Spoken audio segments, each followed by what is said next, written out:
राज्याचे जलसंपदा व आपत्ती व्यवस्थापन मंत्री गिरीश महाजन यांनी घेतले श्री विठ्ठल रुक्मिणी मातेचे दर्शन। श्री विठ्ठल रुक्मिणी मंदिर संवर्धन कामाची मंत्री गिरीश महाजन यांनी केली पाहणी। राज्याचे जलसंपदा विदर्भ, तापी व कोकण खोरे विकास महामंडळ व आपत्ती व्यवस्थापन मंत्री गिरीश महाजन यांनी आज सहकुटुंब श्री विठ्ठल रुक्मिणी मातेचे दर्शन घेतले। यावेळी मंदिर समितीच्या वतीने मंदिर समितीचे सदस्य ज्ञानेश्वर महाराज जळगावकर व शकुंतला नडगिरे यांच्या हस्ते शाल व श्री विठ्ठल रुक्मिणीची मूर्ती देऊन सत्कार करण्यात आला। श्री विठ्ठल रुक्मिणी मंदिर व परिवार देवता मंदिराचे जतन व संवर्धनाचे काम पुरातत्व विभागाच्या मार्गदर्शनाखाली सुरू आहे।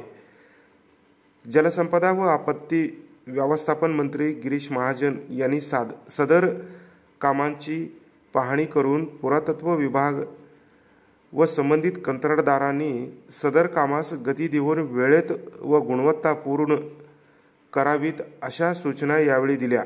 तसेच सुरू असलेल्या कामांना उपलब्ध निधीची माहिती घेऊन उपलब्ध निधीची कमतरता भासल्यास तात्काळ निधीची उपलब्धता शासन स्तरावरून तात्काळ येईल असेही त्यांनी यावेळी सांगितले।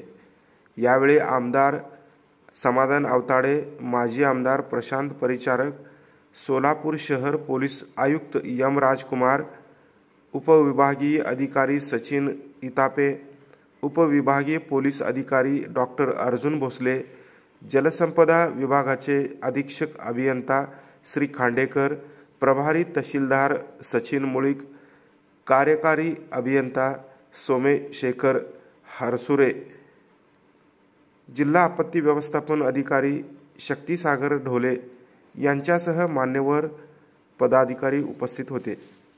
यावेळी मंदिर समितीचे व्यवस्थापक मनोज श्रोस्त्री यांनी श्री विठ्ठल रुक्मिणी मंदिरात सुरू असलेल्या व करण्यात येणाऱ्या कामांची माहिती दिली।